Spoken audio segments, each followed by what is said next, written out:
Bapak, Ibu, dan para jemaat yang saya kasihi dalam kasih dan damai Kristus, selamat pagi. Kita berjumpa lagi dan akan mendengarkan renungan firman Tuhan yang akan saya sampaikan. Namun sebelum kita mendengarkan renungan firman Tuhan, mari kita berdoa bersama. Bapa dalam kerajaan surga, terima kasih Bapa, Engkau sudah mempertemukan kami kembali pada hari ini.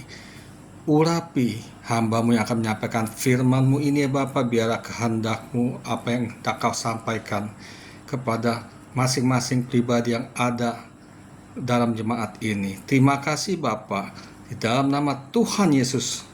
Haleluya, amin.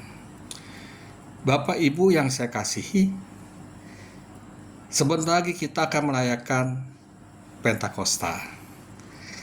Nah, bagaimana dan apa sebenarnya Pentakosta itu?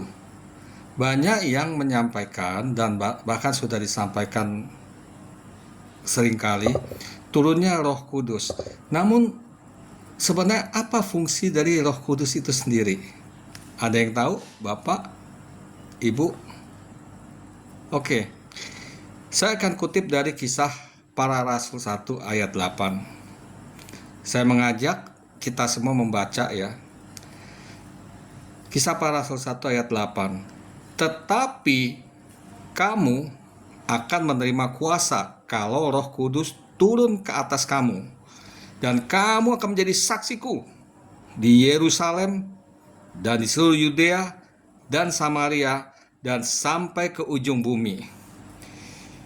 Saya bisa ilustrasikan seperti gini Roh Kudus, mungkin supaya lebih bisa diterima. Bapak tahu senter kan? Nah, bagaimana senter kalau tidak ada baterai? Apakah dia bisa berfungsi memberikan cahaya?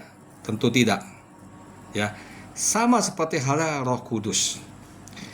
Kita orang beriman yang sudah menerima Yesus dan Yesus sudah tebus, harus dipenuhi oleh Roh Kudus. Jadi kalau ada yang menyampaikan bahwa Roh Kudus itu tidak perlu, itu suatu kesalahan yang besar. Karena apa? Sudah dikatakan di sini, kamu akan menerima kuasa kalau Roh Kudus turun ke atas kamu. Jadi Roh Kudus itu diberikan kepada kita, dan kita penuh Roh Kudus karena kita harus memiliki kuasa dari Tuhan kita Yesus Kristus. Untuk apa? Untuk menjadi saksinya. Ya. Bukan hanya di Yerusalem. Ya, Yerusalem itu ada yang terdekat, titik terdekat. Kalau kita menjadi saksinya, kita bisa menjadi di keluarga kita dulu. Di Yudea bisa juga sampai ke lingkungan berikutnya yang lebih luas lagi, apakah di kantor atau di tempat lain, ya. Dan di mana saja, ya. Nah, Roh Kudus sebenarnya memberikan kita kuasa itu menjadi sebagai saksi Kristus, ya, juga memberikan kita tujuan kuasanya apa? Yaitu menjadi saksi Kristus di mana saja, ya. Karena apa? Tanpa Roh Kudus kita tidak punya kuasa. Jadi setiap hari kita harus hidup dan dipenuhi oleh Roh Kudus, itu yang benar. Ya, sebagaimana disampaikan dalam Efesus 5 ayat 18. Nah, aplikasi yang lebih lanjut sehari-harinya itu adalah kita sebagai saksi itu, kalau dalam bahasa ininya adalah martis ya, bahasa Yunaninya, mengenai kesaksian tentang kebenaran. Karena Tuhan Yesus sendiri itu adalah kebenaran. Ya. Jadi intinya janganlah kita membatasi pelayanan kita selama setelah kita menerima karunia Roh Kudus dan dipenuhi Roh Kudus. Jadilah saksi Kristus dimanapun kita berada, kapanpun dan kepada siapapun. Jadi tindakan kita yang benar-benar adalah untuk menjadi saksi Kristus, itu adalah bersaksi dan peduli akan perintahnya, menjadi saksi Kristus. Mari kita berdoa sebelum kita nyanyikan lagu penutup. Bapa dalam kerajaan surga, terima kasih Bapak, Engkau sudah menyampaikan kebenaran firman-Mu. Pada hari ini biarlah firman-Mu ini kami simpan di dalam hati kami dan kami lakukan setiap harinya.